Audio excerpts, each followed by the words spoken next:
this second perjury complaint is in connection with his supplemental affidavit, yung supplemental affidavit ni Ramil Madriaga that he executed on April 11, 2026. Ito yung binasa niya before the House Justice Committee, I believe at the hearing on April 14 or 15 of this year. So the first perjury complaint was in connection with the November 2025 affidavit. This one is in connection with his second affidavit, the supplemental affidavit dated April 11, 2026. Okay, so i-share ko lang sa inyo yung some highlights of the second perjury complaint, kung paano namin napatunayan na nagsisinungaling si Ramil Madriaga. So, ito yung sabi ni Madriaga, asset siya ni former Congressman Roy Logoles, and that Congressman Goles decided to support the candidacy of then Mayor Rodrigo Duterte for the presidency in 2016. At dahil doon, in-endorse daw ni Congressman Goles itong si Ramil Madriaga kay PRRD para tulungan siya. Okay? At ang meeting place nila is sa Taal Street residence daw ni Mayor Duterte at the time. So, the issue there is si Roy Logoles never supported PRRD's presidential campaign. He openly supported and was a staunch ally of then Senator Grace Poe, as you can see. Meron din tayong mga newspaper articles documenting the support of Congressman Roy Logoles kay Senator Grace Poe at that time.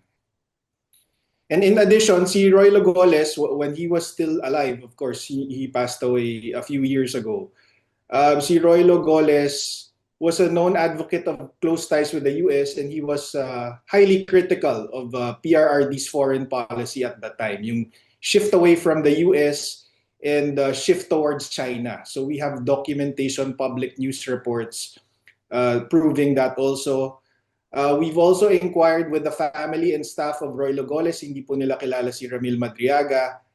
And yung meeting na sinasabing nangyari sa Taal Street, imposible po ito kasi although kilala yung Taal Street bilang venue ng pahalipay sa Taal, itong annual gift-giving Christmas tradition ng mga Duterte sa Davao City, hindi siya actually pagmamayari ng mga Duterte. Yung Taal Street residence kasi is property ng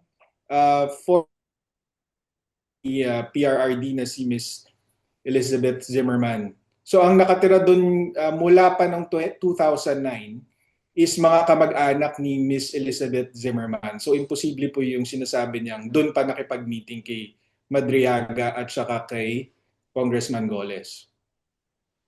So next, kung matatandaan niyo, sabi din ni Madriaga, he served as a dummy for large amounts of money through multiple bank accounts, and one of the details he provided is that he distinctly remembers picking up on 3 separate occasions 100 million each from a bank inside a mall in Lubao, Pampanga. The problem with that is there is absolutely no malls in Lubao, Pampanga, and we have a certification from that effect from the mayor of Lubao, Pampanga herself, Esmeralda G. Pineda. Ang sabi niya, there is no shopping mall or similar establishment that is existing or has ever existed in Lubao, Pampanga. And therefore, there are no banks inside malls in Lubao, Pampanga. Okay, and then next, sinabi din ni Madriaga na in one occasion, si PRRD, the former president, caused the issuance of 2 land bank checks in his name in the amounts of 84 million and 4.8 million pesos to be delivered in a safe house in Eastwood, Quezon City. And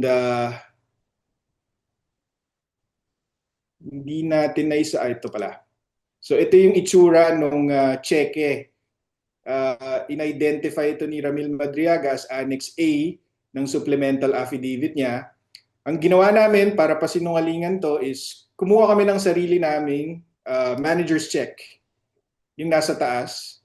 Kung kita nyo, sobrang layo ng appearance ng manager's check ni Madriaga sa authentic na manager's check. Yung pangalawang picture naman is manager's check na binili ng City of Manila noong 2020 para i-donate sa Camarines Sur na tinamaan ng bagyo ng mga panahon na yon. Galing ito sa Twitter post ni Mayor Isko Moreno. Tapos itong pangatlong manager's check is also from Isko Moreno. Binili din ito ng City of Manila noong 2020.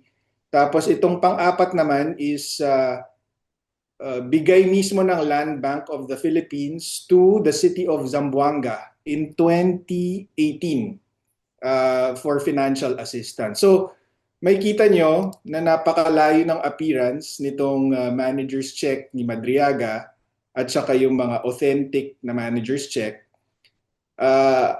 Ang summary ng mga pagkakaiba is, and also walang nakalagay sa check ni Madriaga na issued siya ng DHSUD branch ng Land Bank. Wala pong DHSUD ang Land Bank.